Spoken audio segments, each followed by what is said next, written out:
Boa noite para todo mundo. Vamos começar aqui a gravação da segunda aula sobre psicanálise. E a gente estava na última aula falando sobre histeria. Só para dar uma recapitulada sobre o que é histeria, ele está apresentando para a gente aqui o que o Freud está apresentando para a gente. Nós estamos lendo aqui as 5 lições de psicanálise e na última aula a gente já tinha visto alguns conceitos do que é. Então só vou voltar um pouquinho para a gente poder ter uma noção.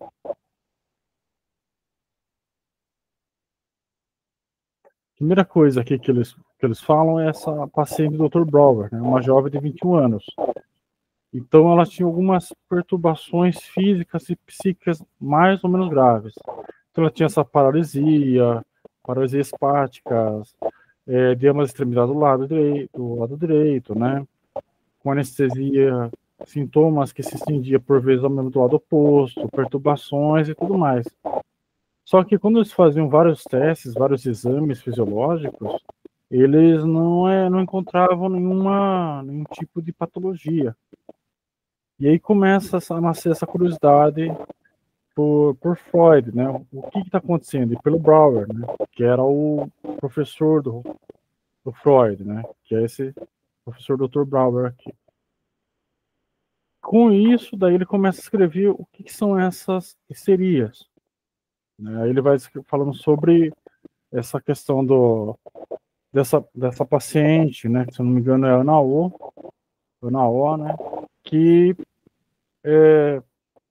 ela, por exemplo, ela esquece um dos idiomas dela, ela fala só inglês. Deixa eu ver onde está, que até a gente colocou aqui. Que ela, a paciente ficava um tempo só falando inglês, e daí com isso ela deu um nome a esse tratamento chamado Talking Cure, que é a cura pela fala. E também tem essa questão de qualificando também por gracejos, de chimney sweeping, limpeza de chaminé. Ficou alguma dúvida? Tudo claro por enquanto?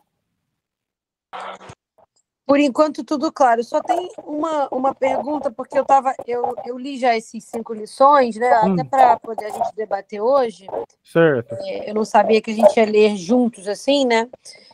Mas teve um livro que indicaram no grupo que eu li, eu estou lendo ainda, não terminei. É bem legal, né? Que ele traz bem minucioso, assim, bem divididinho, todas essas primeiras fases, assim, do Freud. E aí ele traz o método catártico e depois a mudança para essa talking cure, né? Ele troca de um para o outro. Qual seria a principal diferença assim de um para o outro? Boa pergunta. Você sabe, Ronald? De um para o outro, como assim? Eu não entendi a pergunta. Do método catártico para o talking cure.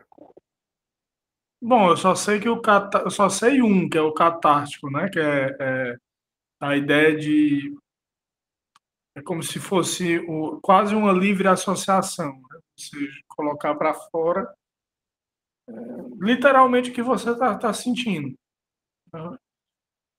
A catarse, que catarse, né? Vem de uma espécie de histerismo, né? É uma espécie de histerismo, né? Não deixa de ser. Só que outro dia eu estava pensando aqui sobre isso.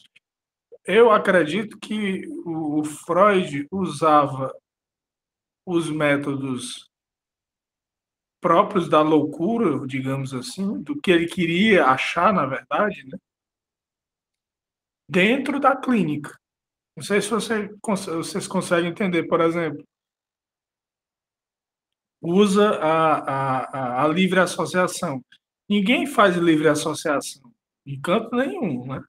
Se você sair na rua fazendo livre associação, vamos dizer que você está louco. Agora, dentro da clínica, a livre associação dá essa ideia de catarse, né? Que eu posso, por exemplo, eu posso chorar, posso sair do prumo, como a gente diz, né? E já esse outro método eu desconheço realmente, assim, não sei, não saberia dizer a diferença. Mas eu acho que a catarse é isso, é você sair de si, você Você poder expressar o que quer, né? Que pelo menos o que dá para expressar, porque tem a questão que até a gente colocou um dia desse, né, Rafael? Acho que foi você que colocou, que é a questão da contra-transferência, né? Isso. Porque chega uma hora que o analista ele vai dizer assim, não, ele vai interromper, né? Por mais que você queira continuar a sua livre associação, não, mas aí você está narrando a sua história para o psicanalista, aí ele vai dar um jeito de interromper, né? Porque senão ele vai absorver demais. Então a transferência é interrompida pela contra-transferência. Porque o que eu penso é que talvez a questão da cartaz seja justamente uma espécie de purificação, seria esse o conceito básico, né? Agora, eu não saberia também dizer a diferença entre talking cure e a cartaz. Né? Qual é o nome mesmo? Nem o nome eu sei. É cartaz. Cartaz, né, Luana? Isso, né? Não, catarse eu sei, o outro nome. É o talking cure. Cura pela fala. É a cura pela fala, na verdade, porque a Ana O trouxe esse termo em inglês. Isso. Uhum. Mas sabe, Luana, olha só, você levantou essa questão, né? Mas assim, eu acho que até no próprio texto que está ali, que eu estou expondo aqui, talvez seja acho que ele vai explorar que não. Você chegou a ler inteiro já esse texto, né, Luana? Eu li quase todo. Boa pergunta. Depois eu vou dar uma procuradinha para poder tirar essa dúvida aí. Tá bem, obrigada. Imagina. Eu vou começar aqui então do verificou-se, né? Vamos lá, então, dar um pouco de prosseguimento. Verificou-se logo, como por acaso, que limpando... Não, peraí. É mais para baixo. É mais para baixo. Aqui. Os senhores desejam, por certo, que lhe apresente outros exemplos de produção de sintomas histéricos, além do da hidrofobia originada pela repugnância diante do cão que bebia no copo. Para manter-me, porém, no meu programa, devo limitar-me a poucas ilustrações. Assim relata Brouwer, que as perturbações visuais da doente remontavam a situação como aquela em que estando a paciente com os olhos marejados de lágrimas. Junto ao leito do enfermo, pergunto-lhe de repente, que horas eram, e, não podendo ela ver distintamente, forçou a vista, aproximando dos olhos o relógio, cujo mostrador lhe pareceu então muito grande, devido à macropsia e ao estrabismo convergente. Ou se esforçou em reprimir as lágrimas para que com o enfermo não a visse. Todas as impressões patogênicas provinham, aliás, do tempo em que ela se dedicava ao pai doente. Uma noite velava muito angustiada junto ao doente febricitante, e estava em grande angústia porque se esperava de Viena um cirurgião para operá-lo. Sua mãe ausentara-se por algum tempo e Ana, sentada à cabeceira do doente, pôs os braços direitos sobre o espaldar da cadeira. Caiu em estado de semissonho e viu como se viesse da parede uma cobra negra que se aproximava do enfermo para mordê-lo. É muito provável que no campo situado atrás da casa algumas cobras tivessem de fato aparecido. Assustado anteriormente, a moça e fornecendo agora o material de alucinação, ela quis afastar o filho, mas estava como que paralisada. O braço direito, que pendia no espaldar, achava-se adormecido, insensível e parético. E quando ela contemplou, transformaram-se os dedos em cobrinhas, cujas cabeças eram caveiras, as unhas. Provavelmente procurou afugentar a cobra com a mão direita, paralisada.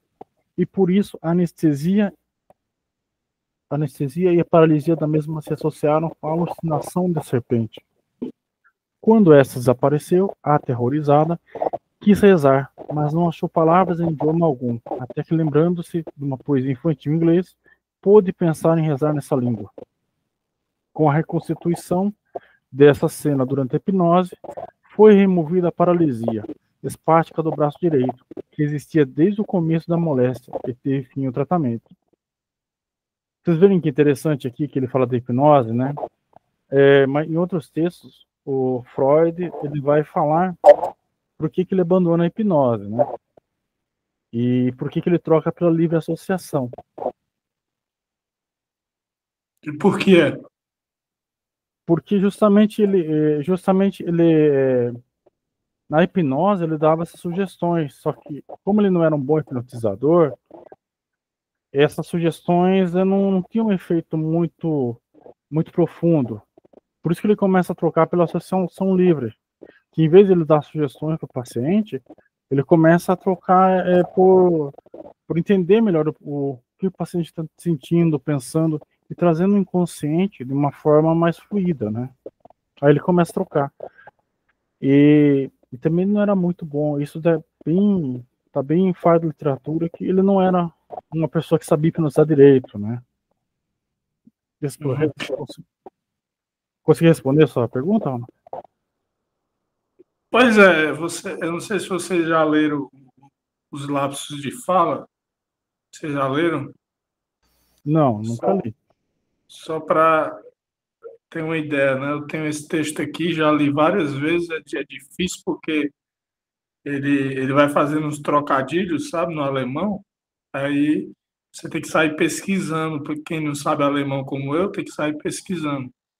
Aí, no caso, essa livre associação, ela serve, por exemplo, o sujeito tem um determinado trauma. Não vou nem falar da hipnose, porque eu não tenho tanto conhecimento sobre hipnose, não. Mas só fazendo esse parênteses dos lapsos de fala, né? Já que você falou da livre associação, que não, ele largou, né, ele deixou. O que eu sei é que nos lapsos de fala, ele passa a usar a livre associação com a intenção de entender a formação de novas palavras, por exemplo. Tenho lá um exemplo, né? Acho que é chuif, uma coisa assim, chuif é canivete.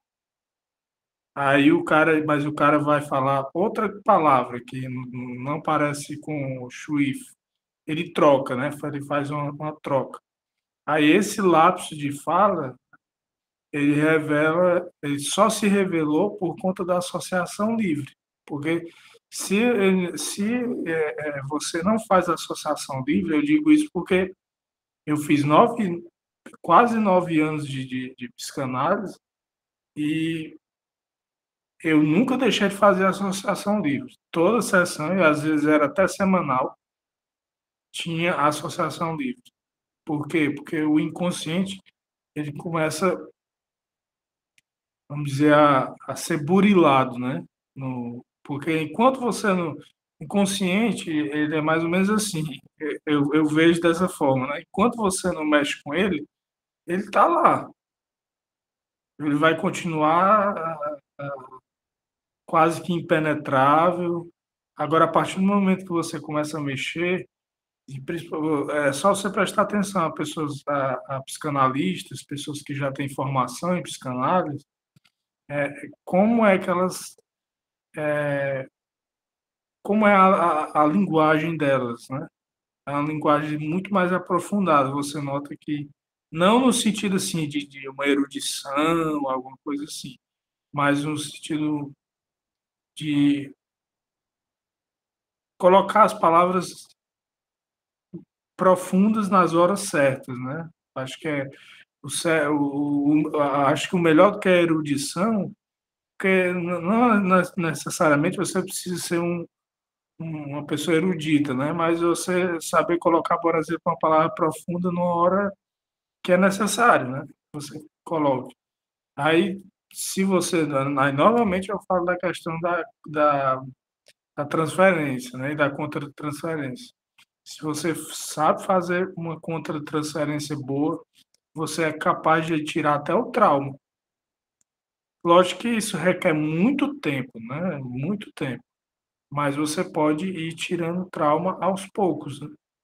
Que é como meu psicanalista sempre dizia, passo a passo, né? Vamos passo a passo.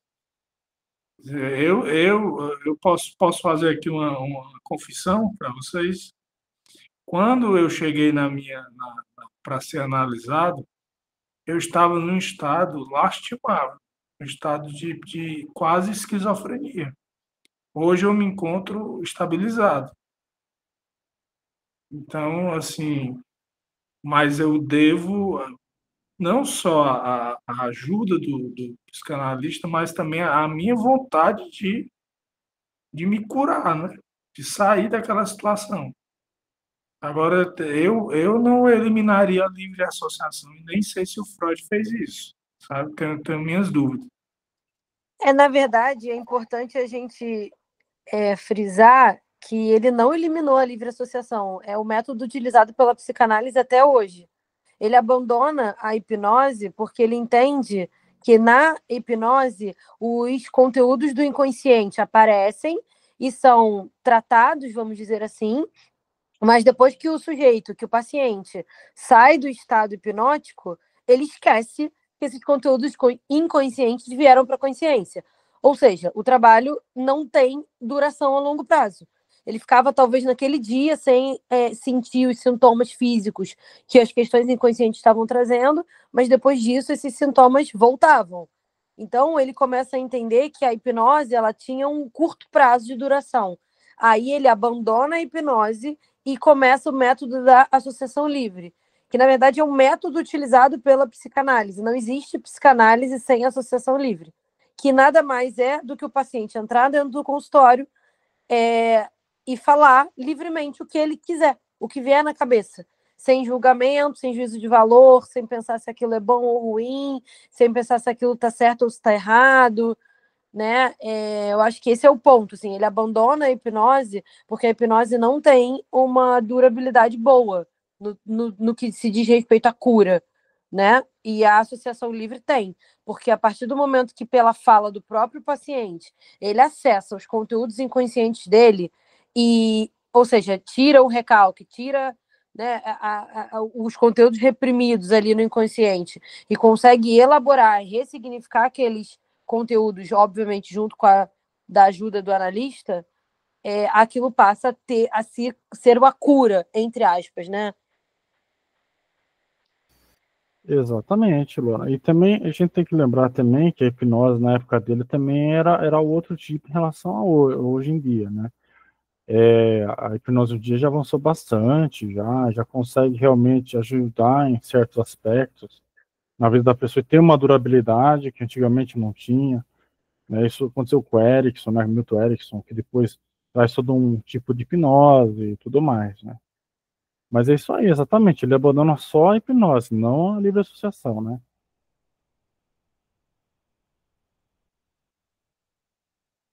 Quando, alguns anos mais tarde, comecei a empregar nos meus próprios doentes o método semiótico e terapêutico de Breuer, fiz experiências que concordam com a dele. Numa senhora de cerca de 40 anos existia um tique, sob a forma de um especial estalar da língua, que se produzia quando a paciente se achava excitada, e mesmo sem causa perceptível. Originara-se esse tique em duas ocasiões, nas quais, sendo desígnio dela não fazer nenhum rumor, o silêncio foi rompido.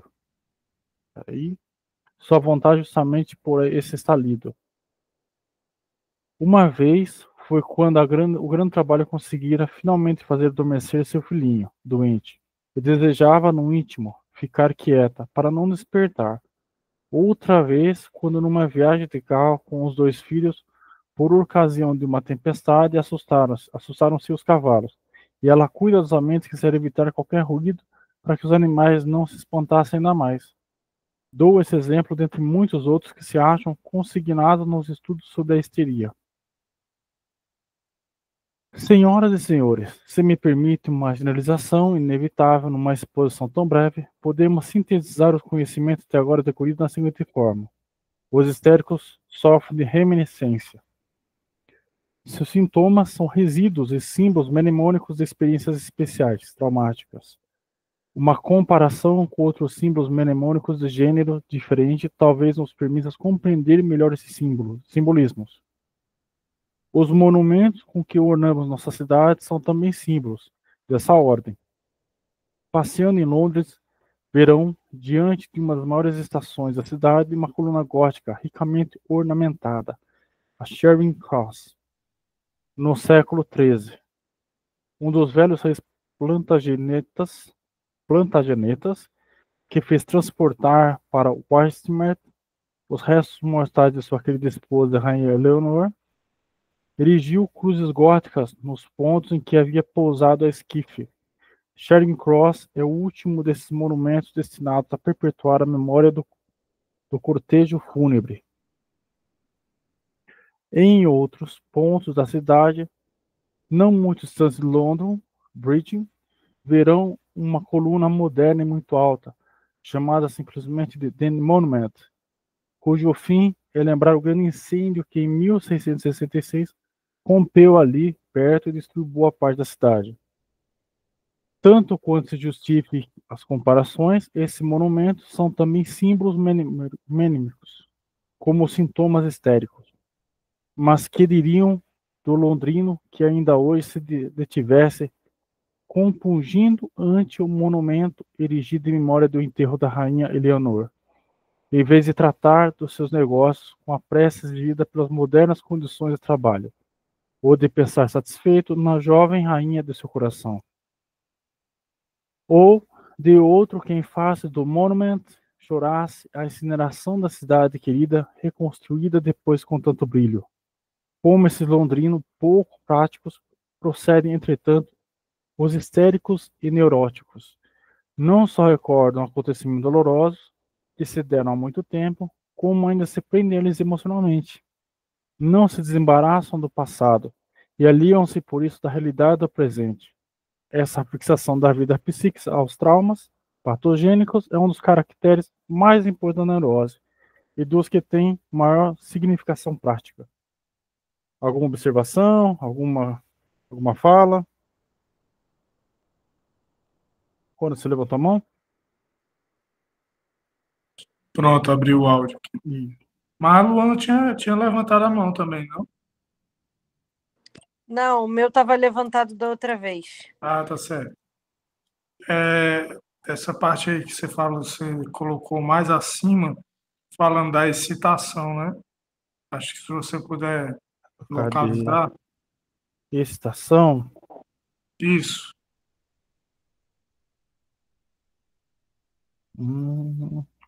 É porque eu estava lendo mais cedo, exatamente hoje. Estava lendo mais cedo um texto sobre essa questão das excitações sensoriais, né? Porque elas podem ser internas e externas, né? Interna no sentido subjetivo e externa no sentido objetivo, que seria praticamente a alucinação já, né? Uma excitação sensorial que você tem, né? Ela pode vir a ser uma alucinação. Aí eu queria saber só o contexto, mas se não achar, não tem problema não. Deixa eu ver aqui, eu estou procurando aqui. Pode dar um Ctrl F aí, Ctrl F aí, coloca a excitação.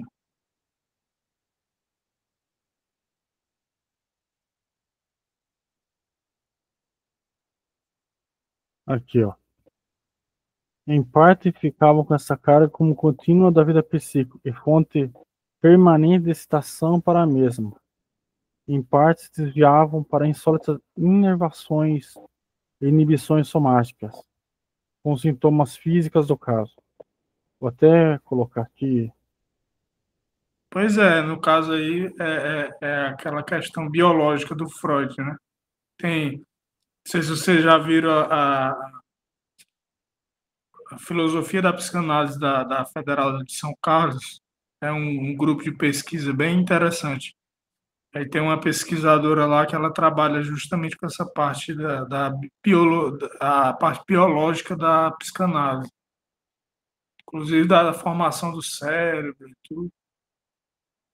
Mas é interessante ver por esse lado, né? Porque se você for tratar só a alucinação como se fosse, como você estava falando, né? Pela hipnose, né? Não vai, né?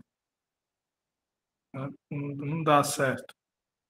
Porque às vezes chega ao ponto de de ter que ir para o psiquiatra mesmo, né? Se for uma alucinação mesmo. Ou uma coisa persecutória, alguma coisa desse tipo. Eu acho que essa excitação que ele está se referindo nessa frase não é sobre alucinação.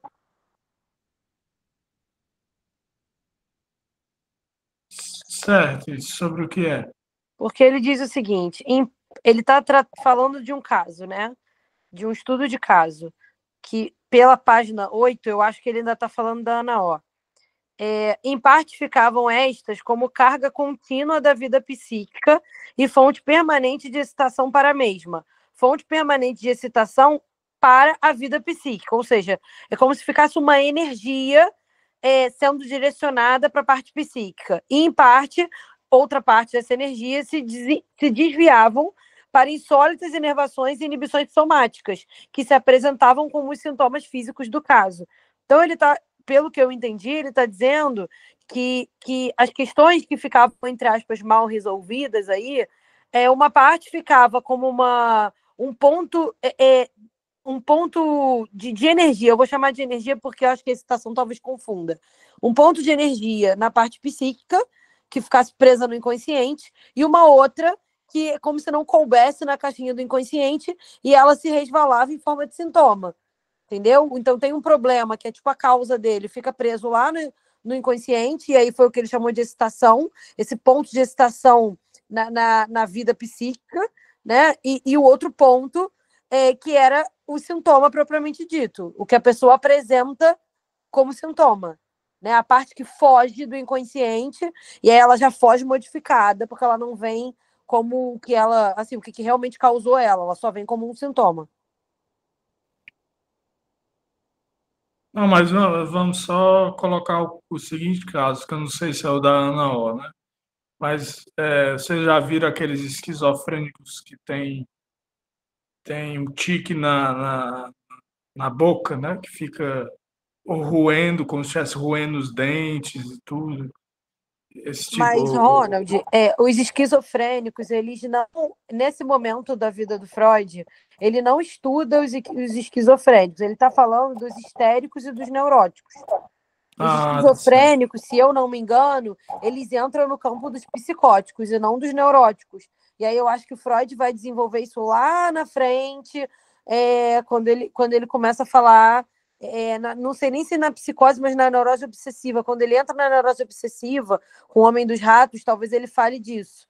Mas agora, nesse momento inicial que ele fala de histeria e das neuróticas mais, vamos chamar aí de tradicionais, as neuróticas clássicas, eu não sei se ele está levando em conta ainda a questão da esquizofrenia, talvez mais para frente. Eu acho que é exatamente esse ponto que você falou, Luana, que no momento são exatamente as neuroses e histerias que estão sendo abordadas aqui, né?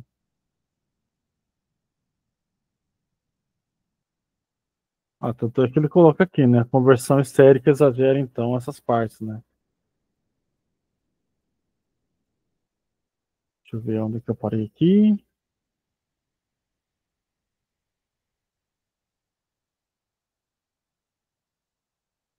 Só um momento que eu me perdi aqui no texto aqui.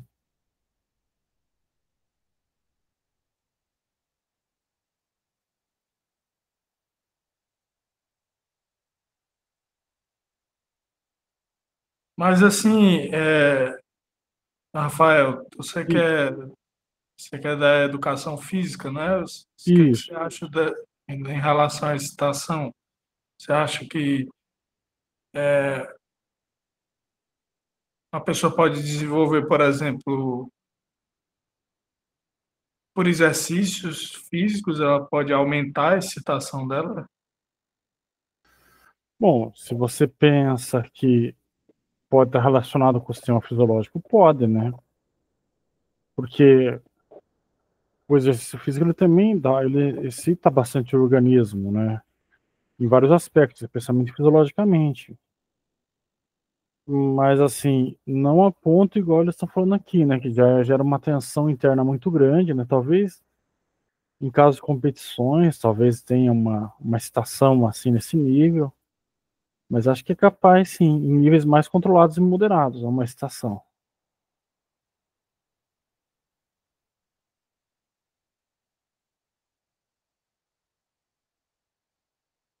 Bom, eu vou continuar aqui no... Para este último mecanismo, propusemos o nome de conversão histérica. Demais, uma certa parte de nossa excitação psíquica é conduzida normalmente para a intervenção somática, constituindo aquilo que conhecemos por expressão das emoções. A conversão histérica exagera, então, essa parte da descarga de um processo psíquico investido emocionalmente. Ela representa uma expressão mais intensa das emoções conduzidas por uma nova via. Quando uma corrente de água se escoa por dois canais, um deles o líquido se elevará, logo que no outro se interpõe um obstáculo. Como vem, estamos quase chegando a uma teoria puramente psicológica da histeria, onde assinalamos o primeiro lugar para os processos afetivos. Você vê que eu já vi um professor meu recentemente, ele falou justamente isso, que a psicanálise ela trabalha muito com os afetos, né, com essa questão dos afetos, que a base do tratamento, que a causa, assim, né, são os afetos. E ele aborda muito essa questão de tentar trabalhar com os afetos que são realmente o que estão muitas vezes por trás da gente, que estão por trás dessas coisas, né?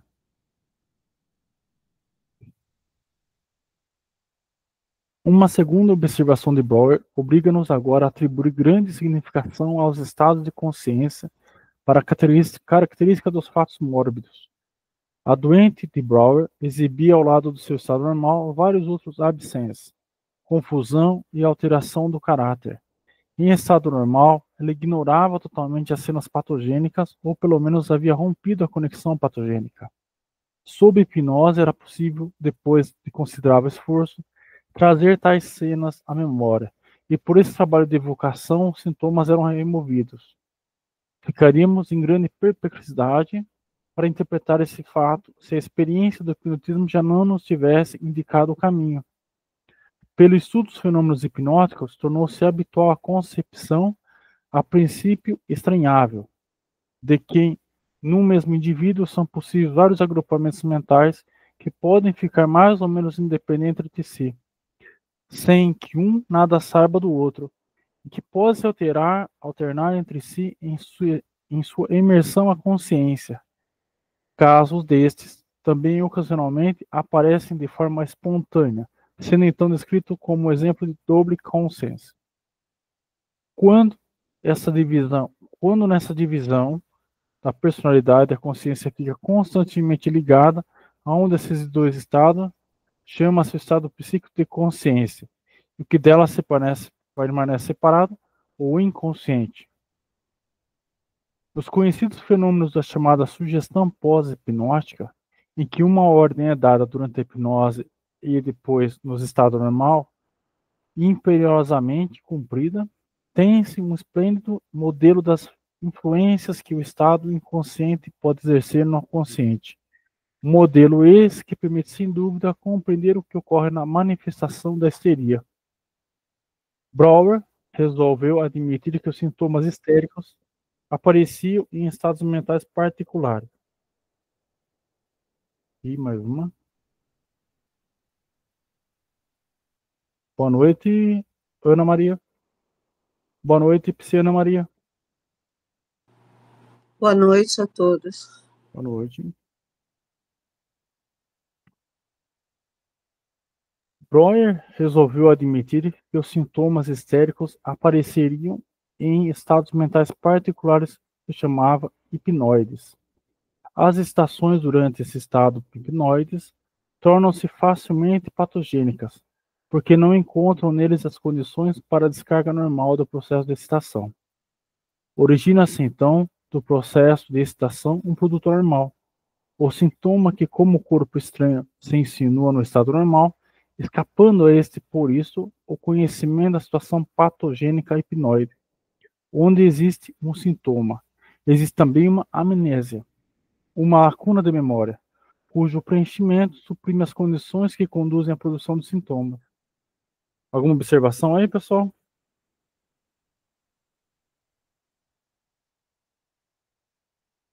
Não? Receio que esta parte da minha exposição não lhe pareça muito clara. Os presentes devem, contudo, ser indulgentes. Trata-se de concepções novas e difíceis que talvez não possam fazer-se muito mais claras. Prova de que nosso conhecimento ainda não progrediram muito. A teoria de Brouwer, dos estados hipnoides, tornou-se, aliás, embaraçante e supérflua, e foi abandonada pela psicanálise moderna. Mais tarde me ouvirão falar, nem que seja sucintamente, das influências e processos que era mister descobrir atrás das fronteiras dos estados hipnoides, por Brouwer fixada. Onde ter dito também a impressão, sem dúvida justa, de que a pesquisa de Brouwer só lhe pôde dar uma teoria muito incompleta e uma explicação insuficiente dos fenômenos observados. Porém, as teorias completas não caem do céu, e com toda razão desconfiarão se alguém lhe apresentar, logo no início de suas observações, uma teoria sem falhas, otimamente rematada. Tal teoria, certamente só poderá ser filho da sua especulação, e nunca fruto da pesquisa imparcial e desprevenida da realidade.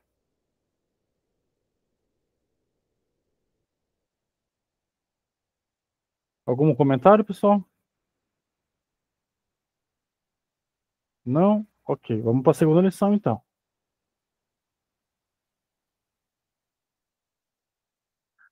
Segunda lição. Senhoras e senhores, quase ao mesmo tempo que Brouwer praticava talking cura pela fala, com sua paciente, começava o de Charcot, em Paris com as doentes histéricas de Salpêtrière, as investigações de onde havia de surgir nova concepção da enfermidade. Esses resultados não podiam, naquela ocasião, ser conhecidos em Viena.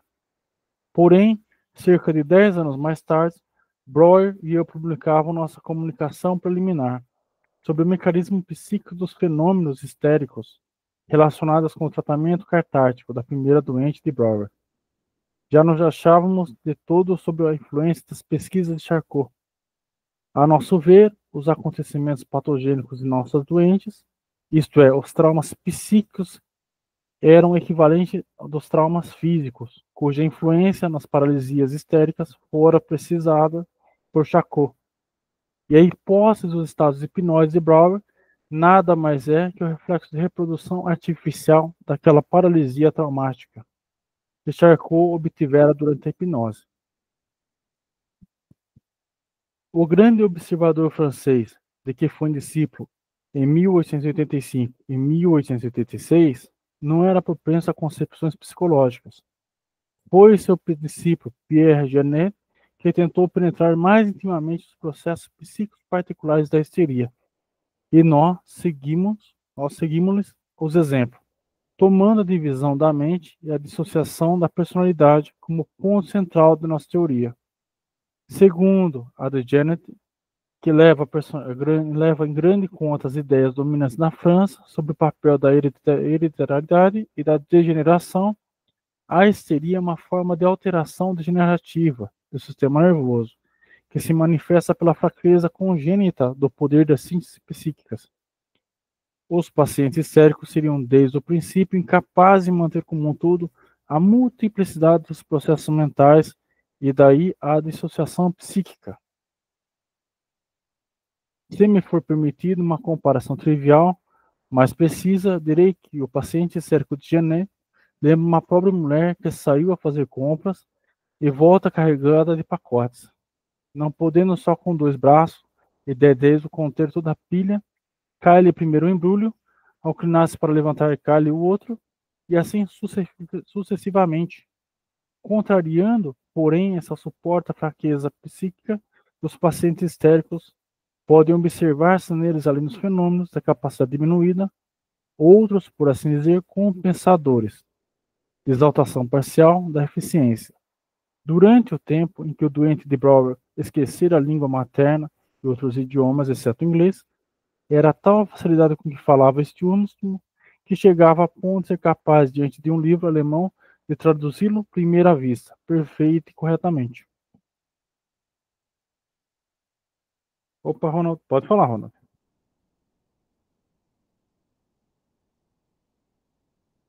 Pronto. que eu, assim, tenho dificuldade, sempre tive dificuldade de entender a histeria, porque diz que histeria é de mulher, né? Mas eu creio que existe homem histérico também, né? Acho que não é uma estrutura, porque a estrutura psíquica, ela, na verdade, eu penso assim, que ela é, como ele está falando aí, é um processo. Acho mais adequado, acho que até essa tradução aí deve ser mais adequada, porque tem uns que chamam de estrutura, né? Mas quando você chama de processos, são processos mentais, quer dizer, o sujeito ele pode estar no começo da análise, né? Da terapia, né? Como queira chamar, ele se encontra no histérico, depois ele pode passar por um período até psicótico, vamos dizer assim, porque eu digo por experiência própria, é por tentativa e erro, sabe? O analista ele vai tentando até ele conseguir entender qual é a estrutura ou qual é os processos mentais que ocorrem mais naquele sujeito, né? Que são os primordiais, vamos dizer assim, né? Eles acontecem, ele tem a tendência, por exemplo, sabe, aqueles pacientes que têm tendência a autocomiseração, tem a tendência à euforia, aí você não pode dizer que um paciente que tem uma tendência eufórica, ele é bipolar. Ele pode ser um TDAH, por exemplo. Então, assim, tem todo por isso que o meu psicanalista ele sempre dizia, trabalhava em conjunto, né, com o psiquiatra. Ele dizia assim, olha, eu quero o telefone do seu psiquiatra para eu poder conversar com ele. Pelo menos uma vez de dois meses para atualizar. Foi assim que eu fui melhorando, entendeu? Porque tinha uma hora que ele dizia assim, não, ele batia o pé e dizia assim, não, realmente você é obsessivo. Você tem psicanaliticamente falando, você é obsessivo. Aí, meses depois, ele dizia assim, não, você não é obsessivo, não. Aí eu ficava, poxa, mas aí ele explicava, não, mas é porque faz parte da sua estrutura. Aí eu não entendi na estrutura. Lendo agora com vocês, eu vendo esse processo, né? Os processos mentais, eu acho parece ser mais adequado. Com certeza. Tem alguma coisa para acrescentar, Luana? Ana?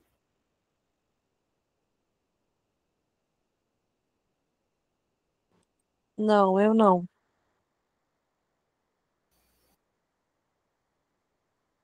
Ana, quer falar alguma coisa?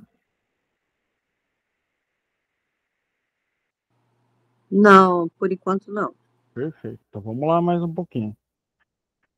Quando eu, mais tarde, prosseguia sozinho as pesquisas iniciadas por Brower, fui levado a outro ponto de vista a respeito da dissociação histérica, a divisão da consciência. Era fatal essa divergência, aliás, decisiva para o resultado futuro, visto que eu não partia como diante da experiência em laboratório, e sim do trabalho terapêutico. É interessante que você falou, né, Ronald? Até vou marcar aqui, porque realmente eu também tenho essa visão de que o trabalho terapêutico ele é muito artesanal, né? Ele tem claro, tem suas premissas, tem todas as regras, mas ele é muito artesanal de caso em caso, né? E você pode ver que até ele mesmo fala isso, né? Ele vai no campo, né? Isso eu acho muito bacana de Freud. É uma coisa que eu gosto bastante, particularmente. Sempre gostei da minha atuação profissional também. Porque só comentando, né? Em geral, eu noto que as pessoas querem resolver assim. Eu fui liberado, vamos dizer assim, fui liberado porque não tinha mais como pagar. Foi mais ou menos isso. Mas o caso é que eu passei 9 anos. Então, assim, pode dizer assim, mas ele está usando o exemplo dele e tudo, mas é porque realmente eu não tenho experiência como o terapeuta, né? Eu não sou terapeuta, não sou psicanalista, não tenho formação em psicanálise. Eu tenho a minha leitura também não é uma leitura aprofundada em psicanálise, mas a leitura que eu tenho e o que a gente trabalhou, o material, né, porque que sempre ele deixava claro, né, o psicanalista, é que a psicanálise é prática, ela não é uma teoria. Embora tenha muitos que queiram fazer uma teoria, por exemplo, a teoria da linguagem psicanalítica, aí usa o Lacan, aí viaja, né, vai lá no nó de Bron, sei lá como é o nome, faz aquela viagem toda e teoriza, e aí eu pergunto, serve de quê? Serve o quê? Para você fazer uma seleção de doutorado, de mestrado, e ser aprovado, e beleza, ok, bom para você. Mas para curar o paciente mesmo, não serviu de nada, entendeu? Não adianta você, se você tem muito conhecimento, que ótimo, né? Mas se você não consegue curar um paciente, né? Então eu não sei que psicanálise é essa, né? Eu não vejo. Mas assim, tudo bem, eu não tô.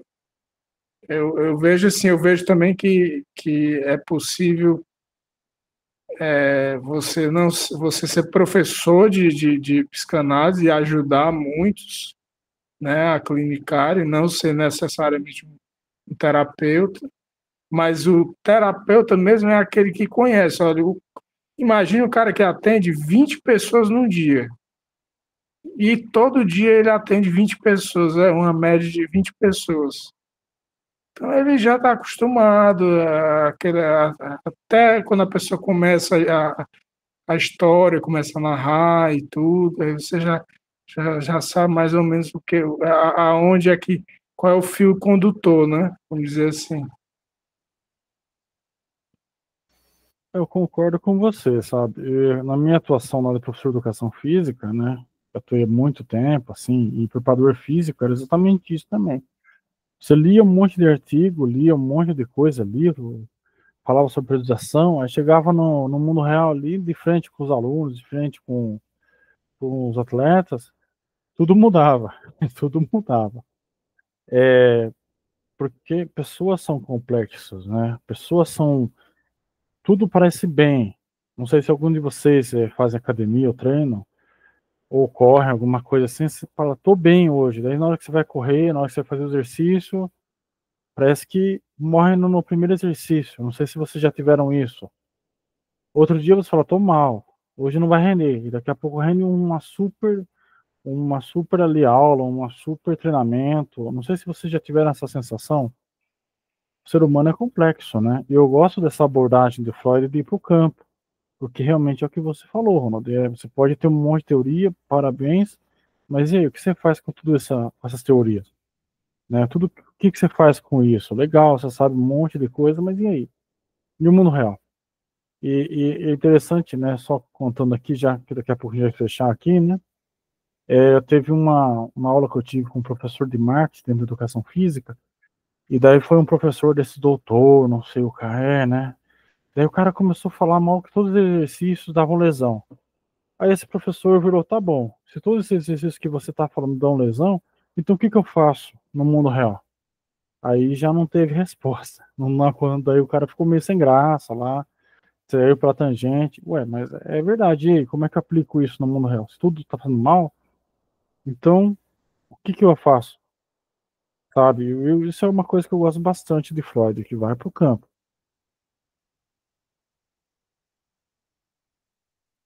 Deixa eu ver aqui esse parágrafo. Vamos ler mais esse parágrafo aqui, gente? O que, sobretudo, me impelia era a necessidade prática. Olha que fofinho, é isso mesmo. Vou até anotar. O procedimento catártico com Brouwer eu praticava exigia previamente a hipnose profunda do doente, pois só no estado hipnótico é que tinha o conhecimento das ligações patogênicas que em condição normal lhe escapava. Tornou-se-me logo enfadonho o hipnotismo, como recurso incerto, algo místico. E quando verifiquei que, apesar de todos os esforços, não conseguia hipnotizar senão parte dos meus doentes, decidi abandoná-lo, tornando o procedimento catártico independente dele. Como não podia modificar à vontade o estado psíquico dos doentes, procurei agir mantendo-os em estado normal. Parecia isto, a princípio, empresa insensata e sem probabilidade de êxito. Tratava-se de fazer o doente contar aquilo que ninguém, nem ele mesmo, sabia. Como esperar consegui-lo? O auxílio me veio da recordação de uma experiência de Bayern, singularíssima, instrutiva, a que eu assistira em Nancy, em 1889. Berne nos havia então mostrado que as pessoas por ela submetidas ao sonambulismo hipnótico e que nesse estado tinham executado atos diversos, só aparentemente perdiam a lembrança dos fatos ocorridos, sendo possível despertar nelas tal lembrança, mesmo no estado normal, quando interrogadas a propósito do que havia acontecido durante o sonambulismo. Afirmavam de começo nada saber, mas se ele não cedia, insistindo com elas, assegurando-lhes que era possível lembrar a recordação vinha sempre de novo à consciência. Alguma observação? Alguma coisa, Ana? Sim.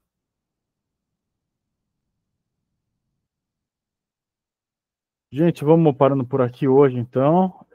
Vou parar a gravação aqui. Só aumento. Parar a apresentação já.